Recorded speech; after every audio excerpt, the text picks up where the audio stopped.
Muca, Nene e Noronha. Djalma Santos, Brandãozinho, Julinho, Renato, Nininho, Pinga e Simão. Nene era um zagueiro gaúcho.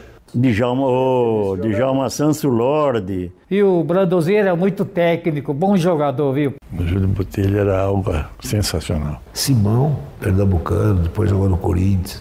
O Cecília era lateral esquerdo, ele era de Minas.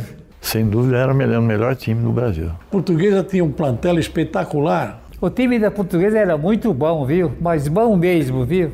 Uma coisa a Portuguesa de Esportes deixou o nome. Um nome muito respeitado na Europa, sabe? Copa São Isidro. Fita Azul. Quando ela chegou aqui, tinha grande recepção da torcida. Um time de futebol que tem Júlio Botelho dificilmente perde para alguém. Portuguesa e Corinthians, no célebre 7-3, ele marcou 4 gols. Sapecou 8-0 no Santos. Muca, Nene e Noronha. Djalma Santos, Brandãozinho, Julinho, Renato, Nininho, Pinga e Simão.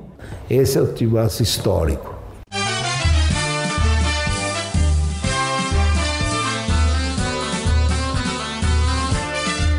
Lusa Geração Centenário.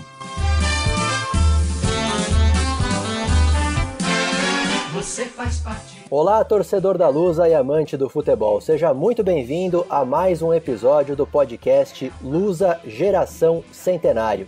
Eu sou o Luiz Nascimento, jornalista da CBN, do Globo Esporte e do Acervo da Bola. E eu sou o Antônio Quintal, apresentador do programa diário Paixão Lusa. Eu e o Quintal estamos juntos para falar sobre a década de 1950, a década de ouro da história da Portuguesa. Não tem como falar da década de 1950 sem começar exatamente no ano em que a Copa do Mundo foi disputada no Brasil, que vivia a expectativa de sediar pela primeira vez uma Copa do Mundo, que foi muito bem ao longo da competição e que chegou à final contra o Uruguai. E a gente já sabe o resultado, né, Quintal? E o Brasil ficando com aquele vice-campeonato, o maior trauma que o futebol brasileiro teve.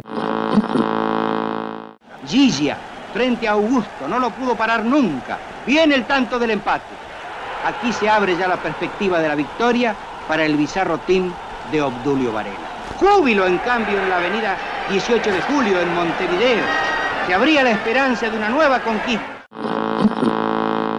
E aí, Quintal, naquela seleção brasileira, nós tínhamos 2 jogadores que logo depois vieram para a Portuguesa, que foi o Nena e o Noronha, os zagueiros, né? Jogadores experientes, né? Jogadores de seleção brasileira. Nena, que já tinha muita história no Internacional, era um ídolo do Internacional. O Noronha, que fez parte daquela zaga do São Paulo clássica de Rui, Bauer e Noronha, né? E logo depois daquela Copa de 50, os jogadores ficaram muito marcados negativamente, né? A maioria nunca mais voltou a ser convocada para a seleção brasileira, né? Então a gente teve esses 2 jogadores vindo para a Portuguesa, muito ainda nesse objetivo de se reconstruir, se reencontrar na carreira. E a Portuguesa, Quintal, ela já vinha se estruturando e montando um time bastante forte. Isso a gente já vinha dizendo no último episódio, desde a segunda metade dos anos 40, né? Queria que você lembrasse que jogadores da Portuguesa já tinha ali no time principal dela nesse comecinho de anos 50. A Portuguesa trouxe o Nininho, a Portuguesa promoveu as entradas dos irmãos Pinga, a Portuguesa naquela excursão ao norte e ao nordeste do Brasil acabou contratando o Simão, que se tornou um grande jogador na Portuguesa. Aliás, ele não foi convocado para a Copa do Mundo de 50 por questões disciplinares. Pouca gente fala isso. Tinha o Renato, o Djalma Santos, o Brandãozinho já no final dos anos 40, começo de 50, né? A Portuguesa tinha já uma base. Nesse ano, né, de 1950, a Portuguesa, ela no Campeonato Paulista ficou em 4º lugar, né? A gente já falava disso antes, a gente vai ainda falar muito, com arbitragens muito duvidosas, né? Porque naquele ano a Portuguesa teve o melhor ataque, 67 gols, e o Pinga já vinha ali despontando, sendo artilheiro do Campeonato Paulista com 22 gols, e no torneio Rio-São Paulo daquele ano de 1950, a Portuguesa ficou em terceiro lugar. No Rio-São Paulo, a Portuguesa já dava sinais de ter um time competitivo. A Portuguesa ganhou de 5-3 do Botafogo, ganhou de 5-3 do Flamengo, o Campeonato Paulista ganhou de 7-0 do 15 Piracicaba, 9-2 do Jabaquara, 5-2 do Ipiranga, ficou num quarto lugar, e você abordou bem aí, e quando nós chegarmos ao final dessa década de 50, nós vamos reparar que a Portuguesa, ela não conseguia um vice-campeonato, uma disputa pelo título, porque os bastidores desviaram muitos resultados. O torcedor da Portuguesa pode pensar, poxa, se enche tanta bola desse time, só que a gente não vê sequer um vice-campeonato paulista, porque as armações comiam soltas. Tanto é que, se você começar a ver, tá cheio de arbitragem de inglês, de sueco. Por quê? Porque eles não confiavam mais nas arbitragens locais. A gente vê aí, então, nesse período, o Muca vindo lá do Paraná, né, o Ceci vindo de Minas, o Julinho no Juventus ainda, né, ele estava no comecinho ali da carreira dele, os primeiros passos que ele dava, e 51, obviamente, um ano em que a Portuguesa deu ali um passo um pouco maior. A gente já falava de excursões aqui pelo Brasil, e a Portuguesa, sob o comando do Mário Augusto Isaías, né, que tinha acabado de ser eleito presidente da Portuguesa, foi um dos grandes presidentes da história da Portuguesa, a Portuguesa se preparou para uma excursão para a Europa, né, Quintal? Turquia, Espanha e Suécia. Quando a gente olha assim, parece que é tudo muito planejado antes de sair, né? Mas tem muitos jogos e muitas viagens que acabam ao longo da excursão aparecendo, né? A Portuguesa teve 12 jogos invictos nessa excursão, foi a conquista da primeira fita azul, em cima de equipes tradicionais e poderosas do cenário mundial, né? A Portuguesa que começou essa excursão pela Turquia, né, Quintal? E foi um dos primeiros clubes brasileiros, se não o primeiro aí para a Turquia, né? Primeiro. E o primeiro clube aí para a Turquia, e a Portuguesa, ela enfrentou os principais clubes da Turquia, inclusive depois de ganhar de todos, ainda disputou uma partida com uma seleção, né, da capital da Turquia, a seleção de Ankara, e os turcos adoravam a Portuguesa, né? A gente até, em alguns jornais, que nós inclusive temos alguns recortes no Museu Histórico da Portuguesa, você vê que a Portuguesa era até chamada de Desportos, né, em alguns momentos, né?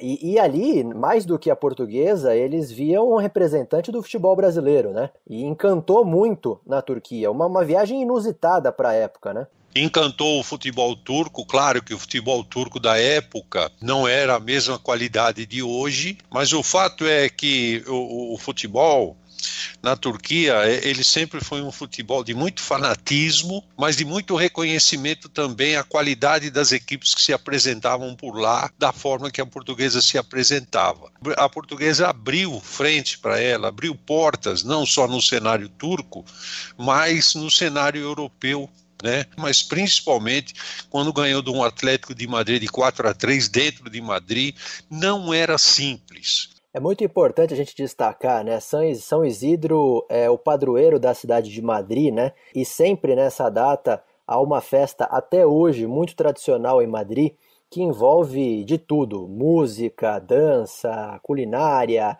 e nessa época principalmente envolvia o futebol, né? Então eles costumavam pegar o clube campeão naquele momento, né, principalmente os clubes madrilenhos, e na época o clube campeão nacional era o Atlético de Madrid, né, e desafiar algum clube, né, para uma partida amistosa, uma partida festiva, né. Su cuarto título liguero lo consiguió el Atlético en la temporada 50-51, en la cual marcó 87 goles, después de un codo a codo emocionante con el Sevilla, que no había de resolverse hasta el último partido, jugado precisamente en el terreno del equipo andaluz. E a Portuguesa estava na Europa, a Portuguesa estava brilhando na Europa, chamando a atenção na Europa, e a Portuguesa foi convidada, né, para ser enfrentada pelo Atlético de Madrid, na época ainda no estádio Metropolitano, né, não era o Vicente Calderón, que depois a gente foi conhecer, tradicional do Atlético de Madrid, né. E como você disse, Quintal, você pegar os recortes da época, você vê que o estádio completamente lotado, você vê um Atlético de Madrid extremamente favorito, tinha um ataque chamado a Delanteira de Cristal, que era com Escudeiro, el gran jugador madrileño del equipo blanquirrojo, Adrián Escudero, cuya magnífica ejecutoria deportiva merece la admiración y el aplauso de los aficionados. Carlson, Bembarek, Pérez, Runcosa, enfim, era um time muito forte. E a Portuguesa, ela chegou lá surpreendendo, né?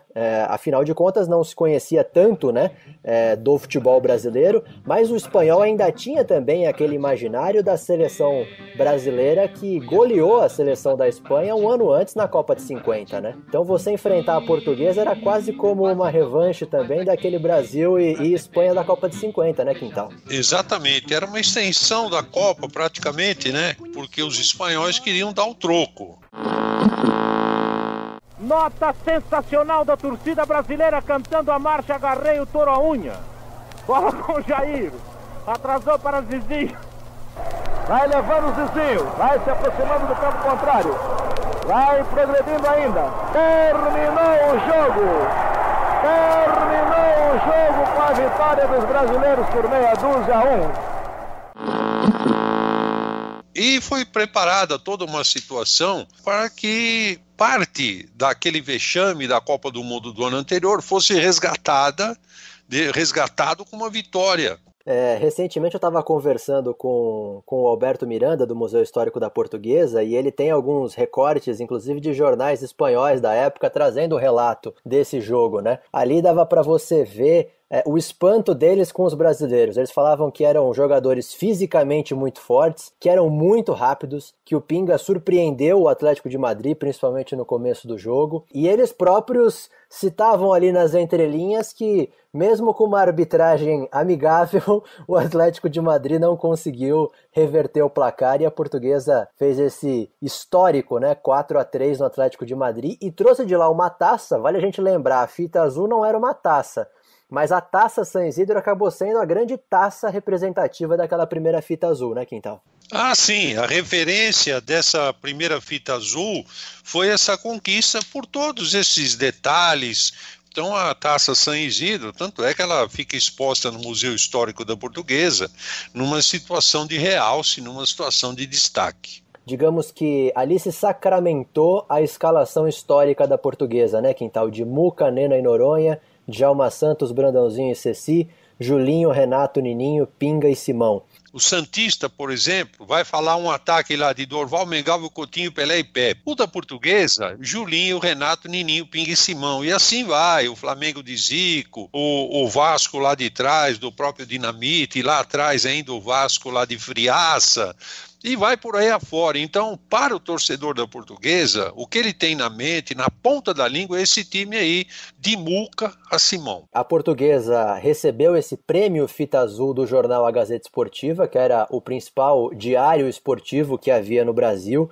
Vale a gente lembrar que a volta da Portuguesa ao Brasil foi de uma festa apoteótica, né, Quintal? O time desembarca no Rio de Janeiro, já com festa no Rio de Janeiro, e vem de trem para São Paulo, com uma multidão esperando a Portuguesa, e a gente vê, inclusive nos recortes da época, falando muito disso, da recuperação da moral do futebol brasileiro depois daquele baque da Copa de 50, nessa recepção que hoje pode parecer impensável, né, Quintal? Você vê os recortes da época, uma multidão aguardando a Portuguesa voltando dessa primeira fita azul, né?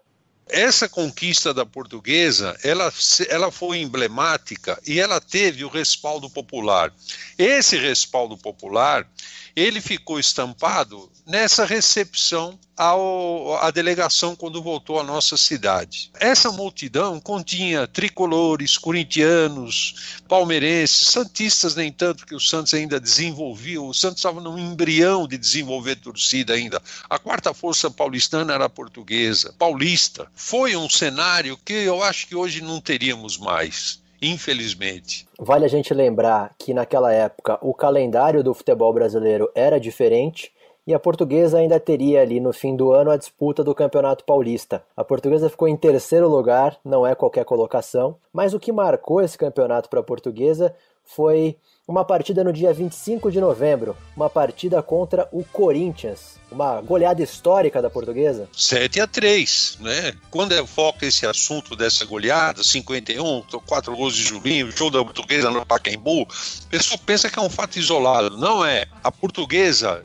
15 dias antes, mais ou menos, ganhou do Guarani 7-1. A Portuguesa ganhou 2 vezes do Comercial aqui da capital, 6-1. A Portuguesa ganhou do Juventus de 5-2, do São Paulo de 4-1. A Portuguesa fez 34 gols em 6 jogos. Então o 7-3 contra o Corinthians não foi acidental, não foi cair um meteoro, não é isso. E um Corinthians também igualmente forte, o Corinthians que foi campeão paulista naquele ano, né? E o Corinthians que já tinha alguns jogadores que depois fizeram história, né? Já tinha Hidário, já tinha Cláudio, já tinha Luizinho, já tinha Baltazar. É um embrião daquele time que seria campeão do 4º centenário que entrou para a história, né, Quintal? Então a Portuguesa não jogou contra qualquer time, ela goleou o campeão. Isso é prova de uma competência ofensiva num time bem montado pelo Brandão. Você pegar uma dupla diária, Nininho e Pinga, os caras fizeram 400 gols com a camisa da Portuguesa. Aí, Quintal, a gente já tá falando aí do final de 1951, vem 1952, você citou aí o Vasco da Gama, né, do Expresso da Vitória. Vasco da Gama que até a Copa de 50 era a grande base da seleção brasileira, né? E a gente vê a Portuguesa com esse ano mágico em 51, ela já começa em 52 a emplacar jogadores tanto na seleção paulista quanto na seleção brasileira, né? Teve o Pan-Americano, né? Que, aliás, o Brasil nunca tinha conquistado, com jogadores aí da Portuguesa, Pinga, Julinho, Djalma Santos, Brandãozinho, esses aí eram estrutura de Portuguesa e de seleção brasileira. Isso, em 1952 o Brasil foi disputar o Pan-Americano no Chile, os 4 titulares da seleção, né? E foi o primeiro título conquistado pela seleção brasileira fora do Brasil. E a Portuguesa aí já ia se projetando como uma base da seleção, muito porque já era a base da seleção paulista, né? Aquela histórica seleção paulista que tinha Muca, Noronha, Djalma Santos, Brandãozinho, Julinho, Pinga, na reserva ainda tinha Renato, Nininho, Simão. Tinha 8 ou 9. Praticamente era a Portuguesa representando a seleção paulista, que naquele ano de 52 a seleção paulista, a gente tinha os jogos das seleções dos estados, né, Quintal, as disputas, e naquele ano a seleção paulista com esse time da Portuguesa praticamente, foi campeã do Campeonato de Seleções, né, foi campeã brasileira de seleções também. O Brandão sai da Portuguesa, vem o Jim Lopes, né? E a Portuguesa, que já tinha se destacado no torneio Rio-São Paulo em 51, em 52 chega à final e curiosamente vai enfrentar aquele que até então era o grande time no Brasil, que era a grande base da seleção, que era o Vasco da Gama, né? A Portuguesa fez uma campanha muito boa no Rio-São Paulo de 52. Vasco e Portuguesa chegaram na primeira colocação ao final da disputa. Se houvesse um critério de desempate, Luiz, ao final da competição, o critério número de vitórias, a Portuguesa seria campeã sem as 2 finais com o Vasco, que a Portuguesa tinha uma vitória a mais que o Vasco. Só que ao final dessa primeira fase da competição, ou do campeonato em si, precisou parar para o Sul-Americano. Eram os times que mais jogadores forneciam para a seleção brasileira, que foi disputar o Pan-Americano. Nenhum dos dois concordou de fazer os 2 jogos finais sem os principais jogadores. A competição foi disputada depois do Pan-Americano. Aí teve o primeiro jogo aqui no Pacaembu, onde a Portuguesa ganhou de 4-2, depois um empate no Maracanã. E esse jogo do Maracanã, depois você vai falando aí que a gente tem muita coisa ali, viu? Foi esse jogo aí que teve uma confusão em campo, Quintal? Foi esse jogo, sim. Eles trouxeram um árbitro inglês, chamava Sidney Jones. Ele apitou aqui em São Paulo e tal, e mesmo árbitro no Rio, não mudava nada. O pessoal do Vasco reclama de um pênalti cometido pelo Cecino Friaça. O inglês teria sinalizado a marca da cal e deu aquele instante de hesitação nos jogadores. Mas a Portuguesa foi rápida para o ataque, o Pinga era velocíssimo, arrancou para o ataque, foi lá, fez o gol da Portuguesa e aí o circo pegou fogo. O árbitro, ele trazia um intérprete, porque esse Sidney Jones tinha sido contratado para apitar jogos da Federação Metropolitana do Futebol do Rio de Janeiro, não era a Federação Carioca. Ele foi contratado recentemente, então veja você como é que as coisas funcionavam. E quando o Friaça, hipoteticamente, sofreu o pênalti, se rebelou, fez aquele coisa que brasileiro faz, sul-americano faz, né? O intérprete contou para o juiz. O juiz, pimba, botou o Friaça para fora. E o Friaça não queria sair, e deu aquele empurra-empurra, aquela confusão toda. O árbitro, sabe o que ele fez? Saiu ele do campo. Se o jogador não sai, eu não volto, não tem mais jogo. Aí conseguiram fazer com que o Friaça saísse, aí ele voltou e seguiu o jogo. E outra coisa também que os cariocas reclamaram muito, numa dividida lá, o Muca se machucou e precisou sair do jogo. Aí entrou o Lindolfo, era o goleiro reserva. Segundo a imprensa carioca, isso aí demorou 8 minutos para resolver. Fica o Muca, não fica o Muca, entra o outro. E quando chegou no fim do jogo, acho que o cara já estava também com o que nem falou o Caboclo, com os picos cheios. O que ele fez? Ele deu 2, 3 minutinhos lá e acabou o jogo. E aí a Portuguesa foi campeã, né? E depois o intérprete foi lá no vestiário do Vasco. E lá teve mais empurra-empurra. Muita gente não conta isso, mas isso aconteceu, né? Mas, Quintal, você falando aqui de confusão em Vasco e Portuguesa, a gente também teve uma confusão em Vasco e Portuguesa que acabou sendo histórica, né? Foi uma ocasião em que o Mário Augusto Isaías, presidente da Portuguesa, inclusive foi para campo para também sair na mão, sair no braço com o time adversário, né? E aí nessa confusão, quem é que acerta um murro no Dr. Mário Augusto Isaías? O massagista do Vasco, né? Já histórico, já lendário, Mário Américo, né? E ele praticamente nocauteou o presidente da Portuguesa, né? E quando falaram pra ele que era o presidente, ele desapareceu do campo, né? E o mais curioso dessa história é que tempos depois, né, Portuguesa e Vasco se encontraram, né? Os elencos se encontraram numa viagem, numa daquelas viagens, e o Djalma Santos foi pregar uma peça no Mário Américo, né? Chamou o Dr. Mário Augusto Isaías, foi até a porta do quarto do hotel onde estava o Mário Américo e falou: ó, tá vendo aqui, ó, esse aqui é o massagista que te nocauteou. E aí o Dr. Mário Augusto Isaías teria tido aquela decisão clássica, né? Eu quero trazer esse cara pra Portuguesa, que na Portuguesa eu preciso de homem, eu preciso de cara com pulso firme. E contratou o Mário Américo pra ser massagista da Portuguesa. E Mário Américo dali em diante, né? Mais ou menos nessa época em diante, começou a trabalhar na Portuguesa. Uma história longuíssima, fantástica e de muito amor à Portuguesa, né, Quintal? O doutor Mário Augusto Isaías deu um azar desgraçado que eu não sei se você tem conhecimento, mas o Mário Américo, antes de se tornar massagista, era boxer. Então, amigo, ele estava acostumado a dar uns murros no saco de areia e coitado do Mário Augusto Isaías levou uma pegadinha do Mário Américo, né? Mas depois acabou tudo em bacalhau. O Mário veio, foi uma figura carismática da Portuguesa, grande Mário Américo. A gente já entra aqui então em 1953, né? E foi um ano em que o Pinga deixou a Portuguesa, né? O Pinga foi pro Rio, o Pinga foi pro Vasco, né? E a Portuguesa, nessa época, teve o argentino, o craque do Papa, o Pontoni.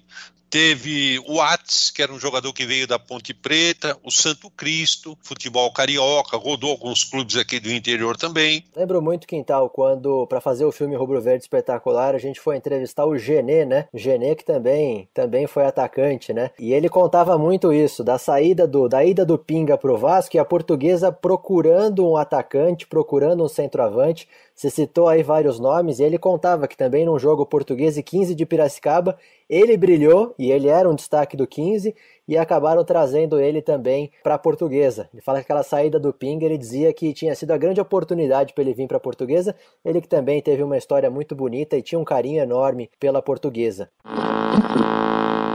Julinho, Renato, Nininho, o Pinga, Simão. Aí o Pinga foi pro Rio, foi pro Vasco, a Portuguesa me contratou no 15. Aí entrei eu no lugar do Pinga, minha esquerda. E esse time aí foi participar de uma segunda excursão com a Portuguesa, que foi uma excursão aqui pela América do Sul, né? Peru, Colômbia e Equador, né, Quintal? Foram 10 jogos nesses 3 países, onde a Portuguesa conquistou aí a segunda fita azul e revezando, jogava o Atis, jogava o Santo Cristo, chegou a jogar, o Pontoni. E eu fui fazer uma pesquisa também com o Alberto Miranda, lá do Museu Histórico da Portuguesa, sobre um quadrangular que a Portuguesa disputou na Colômbia, né? Porque foi uma partida histórica que a Portuguesa fez com o Milionários, né? Milionários foi um clube pioneiro na Colômbia, principalmente na profissionalização do futebol colombiano, se insurgiu contra o sistema que havia na época, criou uma liga própria, enfim. E o Millonarios, ele se aproveitou muito da crise que vivia o futebol argentino para trazer alguns craques de lá, né? Entre esses craques, que ainda era muito jovem, despontando, estava Di Stéfano, estava o Rossi também, que era um baita atacante. Contribuyó para que otras figuras argentinas como Alfredo Di Stéfano y Néstor Raúl Rossi se vistieran de azul y blanco. Millonarios, con un verdadero equipo de ensueño, se convirtió en el símbolo de la época más gloriosa del fútbol colombiano, conocida como El Dorado, donde el fútbol era arte. Foi um time que ganhou do Real Madrid no Santiago Bernabéu no início dos anos 50, foi um time que ganhou a pequena Copa do Mundo, que foi disputada em Caracas, na Venezuela, e a Portuguesa, quando chegou à Colômbia, a Colômbia passava ali por um conflito civil, né? Os militares tinham acabado de dar um golpe, chegar ao poder. O general Rojas, que tinha assumido a presidência, ele estava ainda sofrendo muitos protestos, a população não apoiava muito o regime militar que tinha chegado ao poder, tanto que foi até um regime muito curto, uma ditadura muito curta na Colômbia. E ele criou esse quadrangular, uma taça em disputa, inclusive com o nome dele, com o general Rojas, né? E a Portuguesa foi disputar esse quadrangular, e no final desse quadrangular, né, o jogo que acabou dando essa taça para a Portuguesa foi um jogo contra o Millonarios. Esse Millonarios cheio de craques, né, cheio de jogadores fantásticos. E é muito legal ver os recortes de jornal daquela época, porque você vê ali a surpresa deles ao assistir o futebol da Portuguesa. E principalmente o destaque que eles faziam ao Julinho Botelho. Que o Julinho, até tem uma página de jornal que eles falam só do Julinho, que o Julinho provavelmente era o melhor ponta-direita do futebol sul-americano. E tem inclusive a foto da mulher do general, porque o general ficou tão bravo que saiu do estádio, a primeira dama que entregou a taça para o Brandãozinho naquela ocasião. Assim como a San Isidro foi uma taça, né, concreta que a Portuguesa trouxe, também teve essa taça desse quadrangular na Colômbia.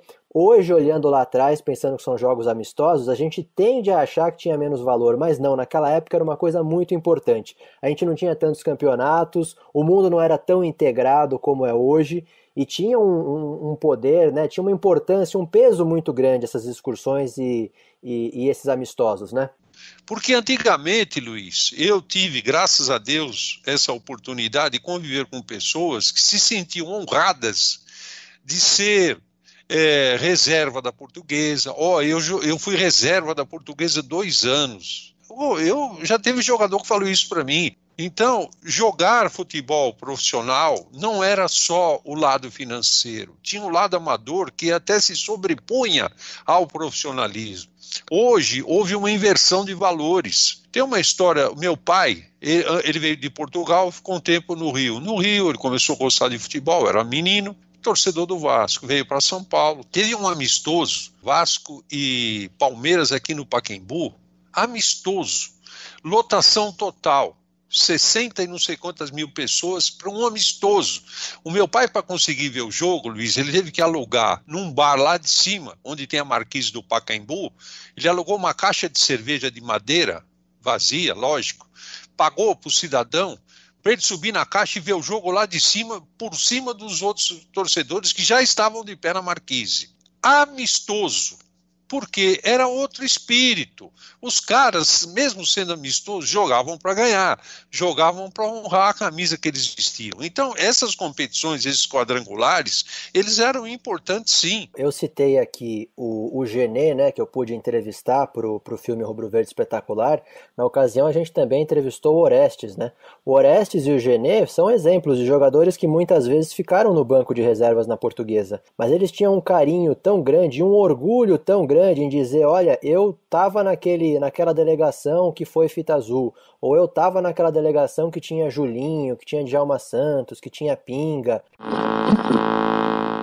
Da reserva, Zinho, eu, Carlos e Pojucão, um outro Ceci que era goleiro também, que veio do 15 de Piracicaba também. Você, para entrar no time, era problemático, né?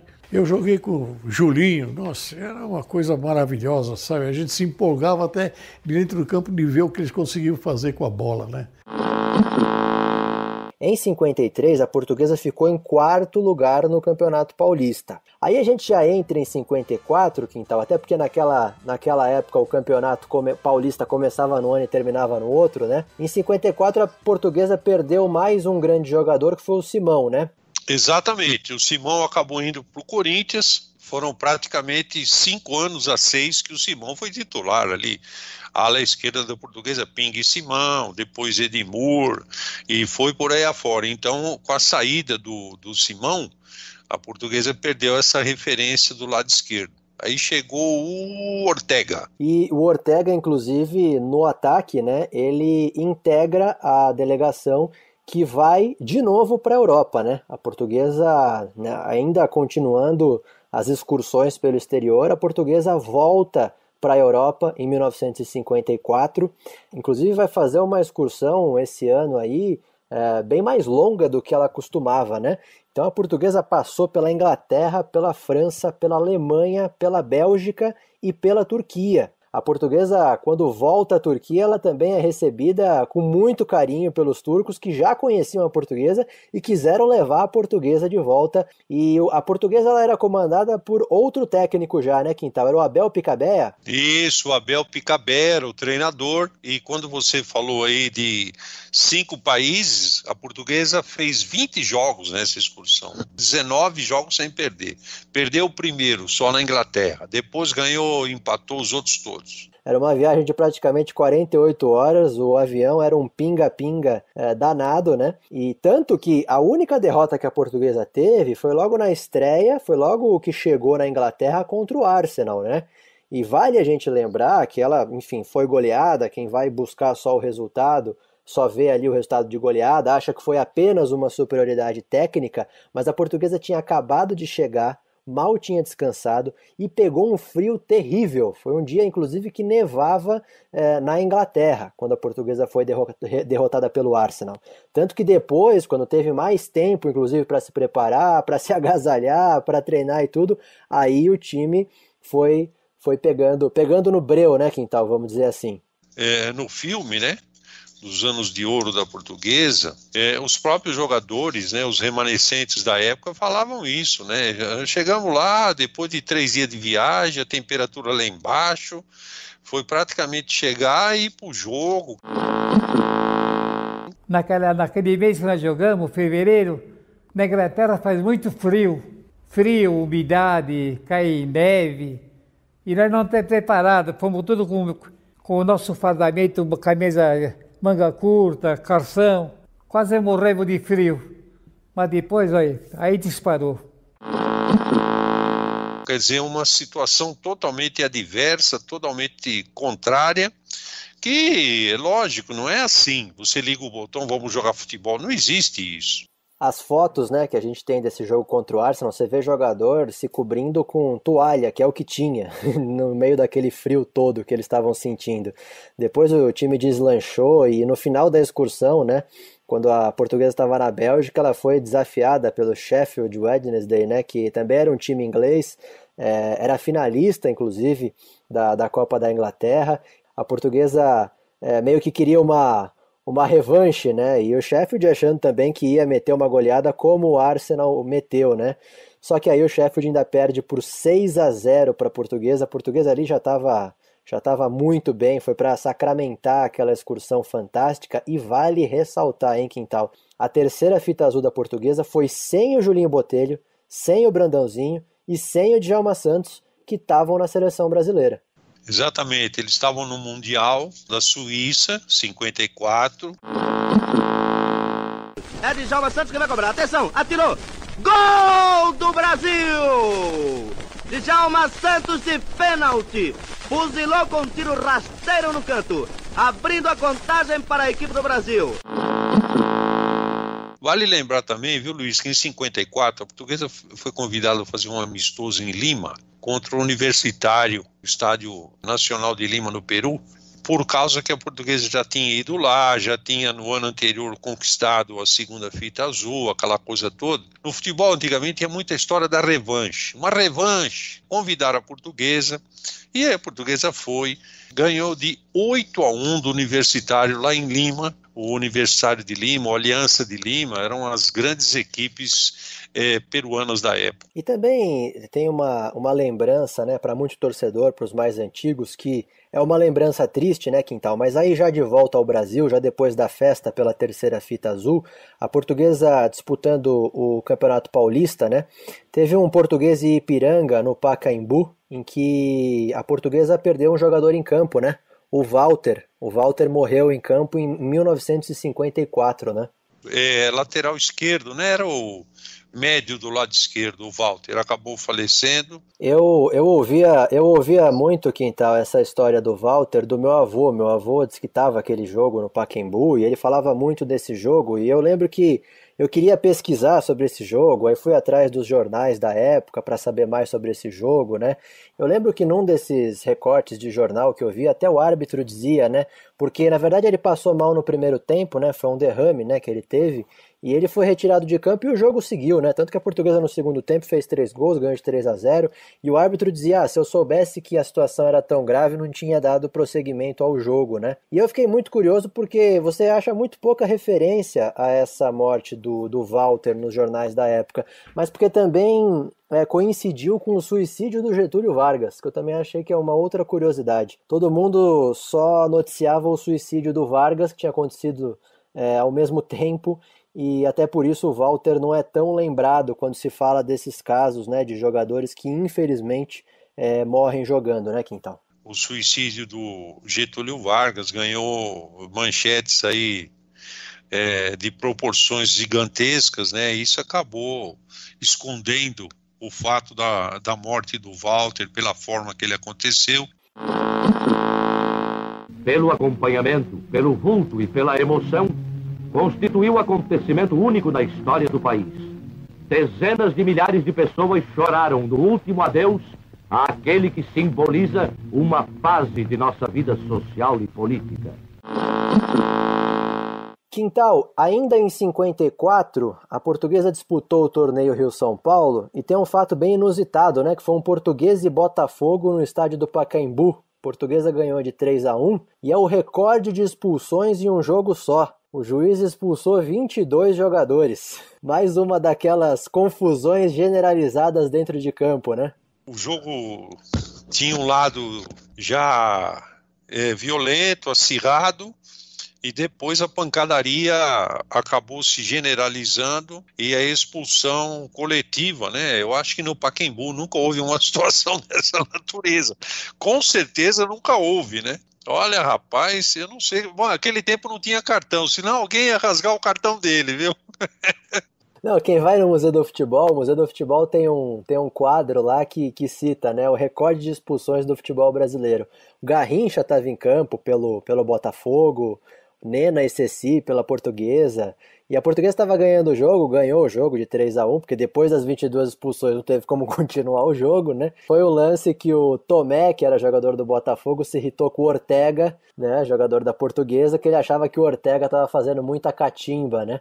O Ortega certamente tinha muito da catimba sul-americana, né, Quintal? O Ortega era um jogador muito habilidoso, e eu suponho, isso é o que eu suponho, que ele deve ter, além dos dribles que ele dava, o argentino, o uruguaio, na época, eles tinham esse negócio de menosprezar um pouco o outro, que é aquele lado amador do futebol, né? E aí eu acho que o Ortega realmente deve ter dado alguma cutucada bem dada no Tomé para acabar desvirtuando o jogador do Botafogo e chegar a esse ponto aí. Você pode dar certo. Com certeza. Futebol tinha muito da malícia nessa época, muito. Não tinha câmera da TV para pegar os lances, né? Então, agora, Quintal, 1955, né? Já que a gente está falando de torneio Rio-São Paulo, vamos falar de mais uma participação histórica da Portuguesa. A Portuguesa em 55 ela já era comandada pelo Délio Neves, né? que veio do Rio de Janeiro, já tinha feito um bom trabalho no América, né? Você vê que a Portuguesa ela foi destacando, inclusive, treinadores, né, nesse início dos anos 50. O Brandão, que, enfim, depois deslanchou e foi fazer história. O Aimoré Moreira, né, de 53. Aqui, nesse caso, a Portuguesa estava com o Délio Neves e a Portuguesa, mais uma vez, fez uma campanha muito boa no torneio Rio-São Paulo, né, Quintal? E a Portuguesa já tinha alguns jogadores novos, né, como o Cabeção no gol, como o Ipojucan na frente, né? A Portuguesa fez um bom Rio-São Paulo, até chegando às finais com o Palmeiras. Na fase de classificação, na primeira fase da competição, a Portuguesa ganhou do Palmeiras de 5-2, ganhou do Santos também de 5-1. A Portuguesa empatou com o Corinthians, aquele jogo histórico entre os dois, 5-5, ganhou do São Paulo. Então, dos rivais estaduais, a Portuguesa ganhou de todo mundo. E só empatou com o Corinthians num 5-5. E depois, nas finais, acabou vencendo o Palmeiras no último jogo, 2-0. Você sabia que eu vi o filme, assim, um resuminho desse filme essa semana? Foi muito legal. O torneio Roberto Gomes Pedrosa, entre os melhores clubes do Brasil, acabou por ser decidido entre Palmeiras e Portuguesa. Sem dúvida, o esquadrão que no momento atravessa a melhor fase no nosso futebol.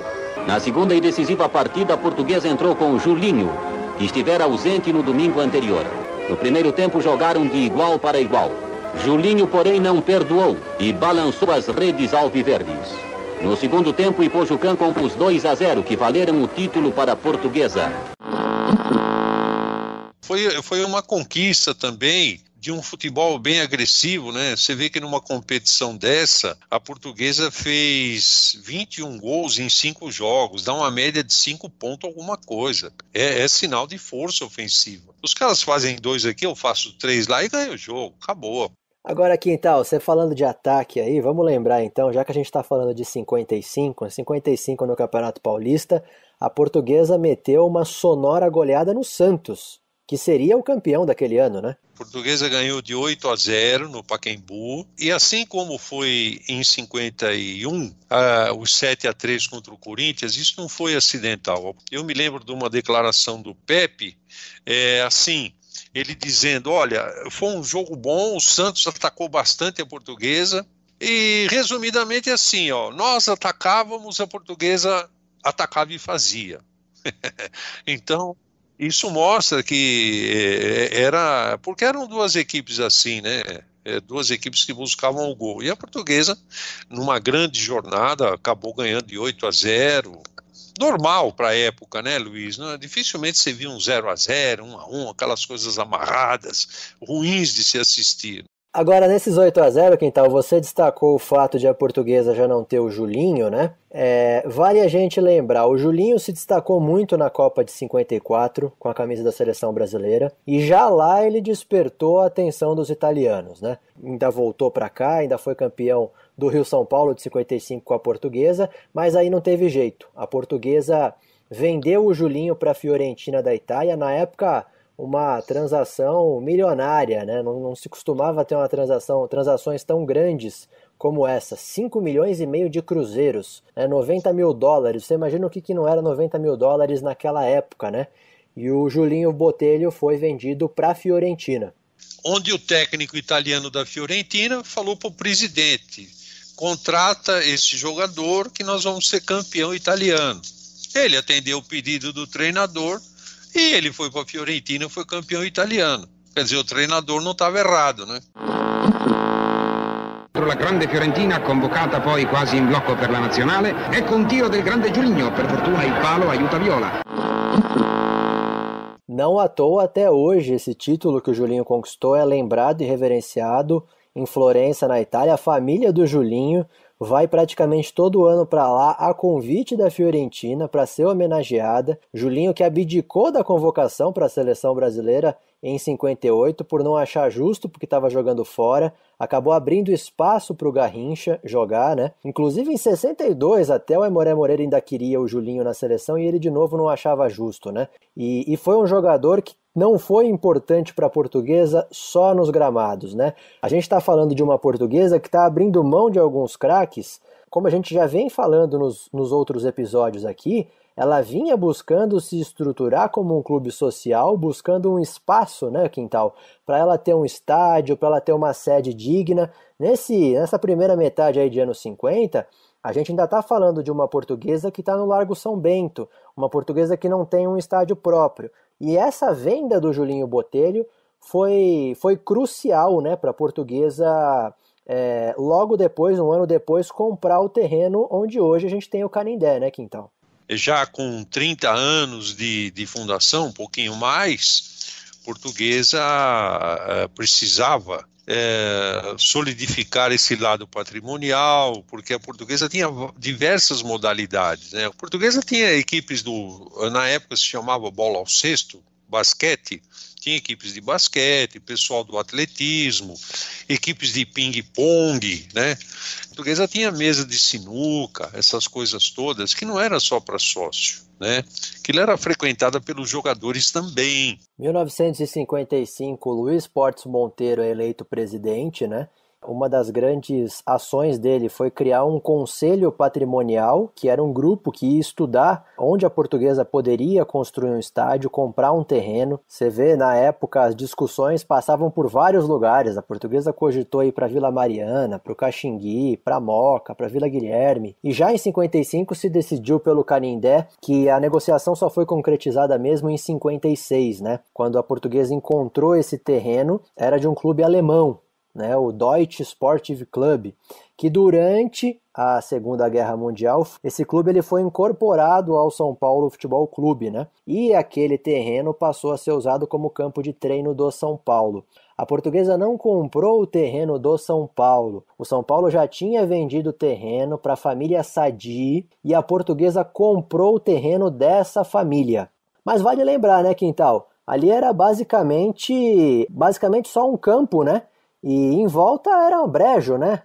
Antigamente o pessoal falava charco, né? Era um charco ali. E eu cheguei a pegar situações do Canindé da Ilha da Madeira, isso já nos anos 59, 60, onde quando chovia, amigo, ali era difícil você até sair de lá, porque era uma região que inundava com muita facilidade, né? Até para aterrar aqueles terrenos do lado, né? A Portuguesa contou com terra que vinha da Avenida Celso Garcia, né, que vinha sendo construída pela Prefeitura de São Paulo. E a Portuguesa, quando comprou esse terreno, não é que ali tinha um estádio.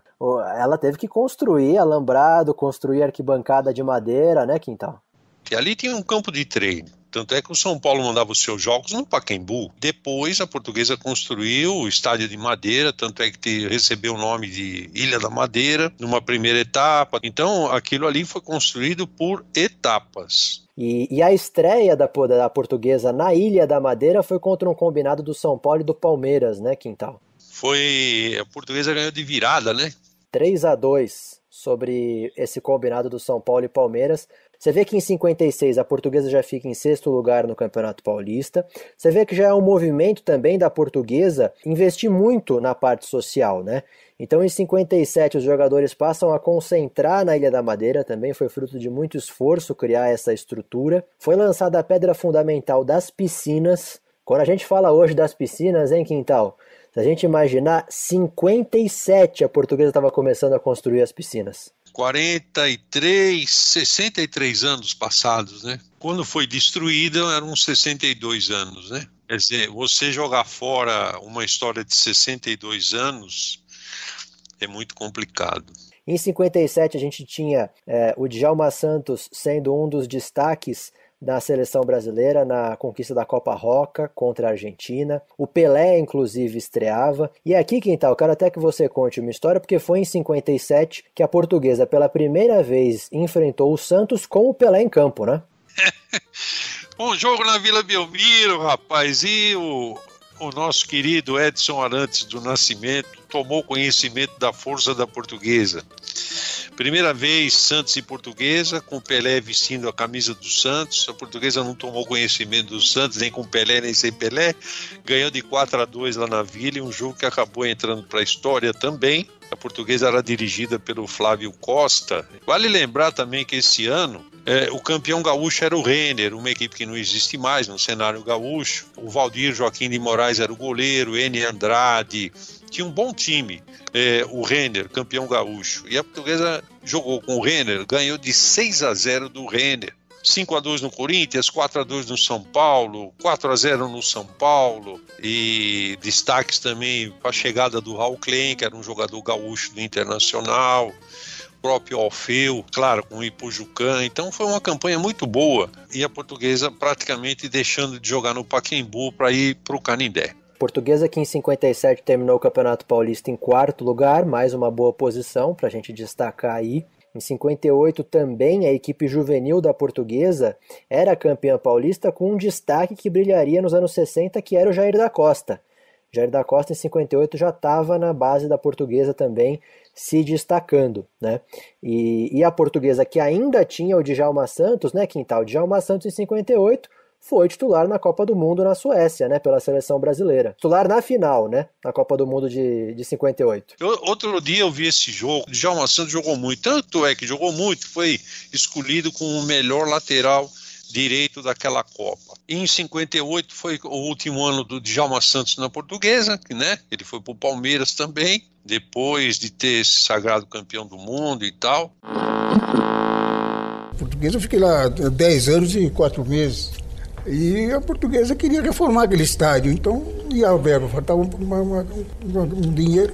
Então eu fui vendido para o Palmeiras, que estava no páreo o Fluminense, o Vasco e o Corinthians, mas eu optei pela Palmeiras porque eu tinha lá meus amigos. E a Portuguesa, com aquele DNA ofensivo, surgindo o Servilho, um jogador de muita qualidade técnica, um jogador que fazia muitos gols.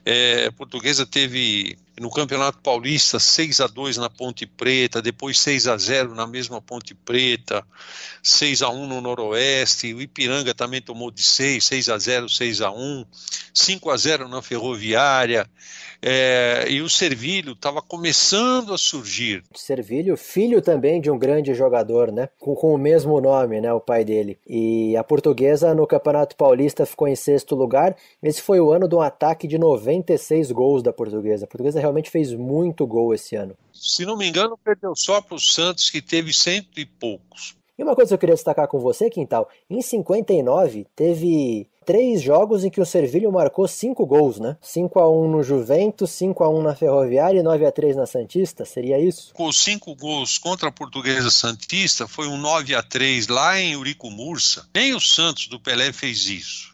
E em 59 tem um caso muito interessante relacionado ao Canindé. Houve a inauguração dos refletores, né, da Ilha da Madeira, e nesse dia, inclusive, da inauguração dos refletores, a Portuguesa fez uma homenagem a Maria Esther Bueno, né, grande tenista brasileira que havia sido campeã em Wimbledon. Ela certamente foi a maior tenista da história, né, do Brasil. Queria também destacar com você uma coisa muito importante dos anos 50. A gente falou aqui, alguns dos esportes amadores em que a Portuguesa ia se desenvolvendo, não tem como a gente passar batido pelo ciclismo, principalmente nessa década. Ali entre 52 e 53, queria até que você falasse mais sobre isso, a Portuguesa teve o Dias dos Santos, né, que era um ciclista português.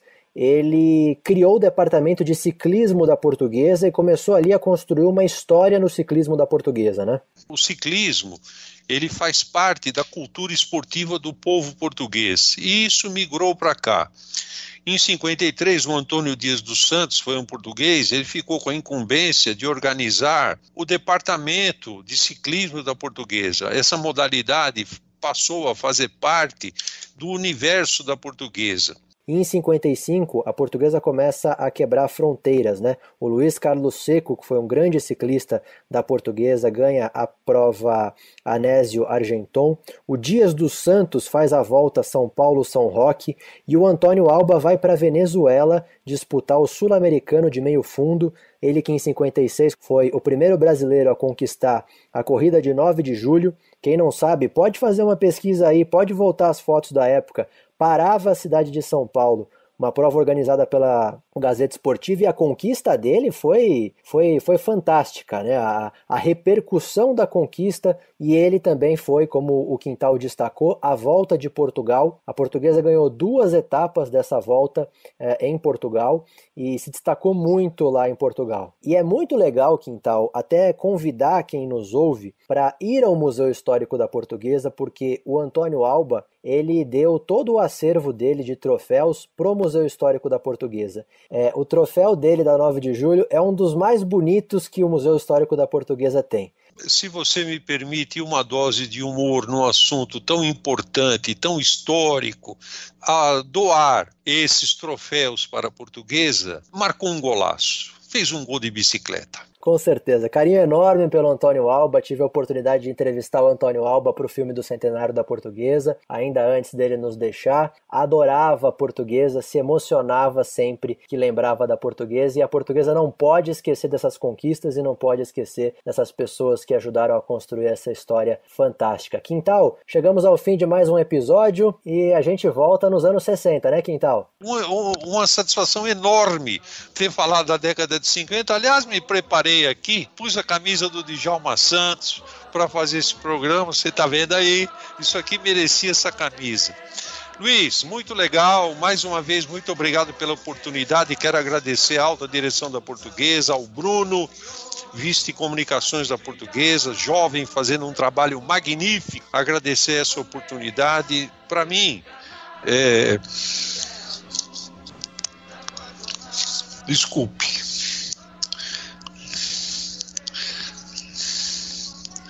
Massageei o meu coração falar de Portuguesa. Um abraço. Comecei a me emocionar você falando da camisa do Djalma Santos, que para mim é a mais bela camisa que a Portuguesa já teve, e de fato é uma emoção muito grande falar de Portuguesa e falar da maior Portuguesa que já existiu, e uma Portuguesa que nunca vai morrer, principalmente se a gente tiver noção do que foi e do que é de verdade a Portuguesa, e é muito importante esse trabalho. Chegamos ao fim de mais um episódio do podcast Lusa Geração Centenário, mais uma vez emocionados aqui. Agradeço ao Quintal, uma honra sempre participar junto com ele. E dessa vez quem esteve nos trabalhos técnicos foi o próprio vice de comunicações, o Bruno Fernandes, e a sonorização do Dom Roberto Costa.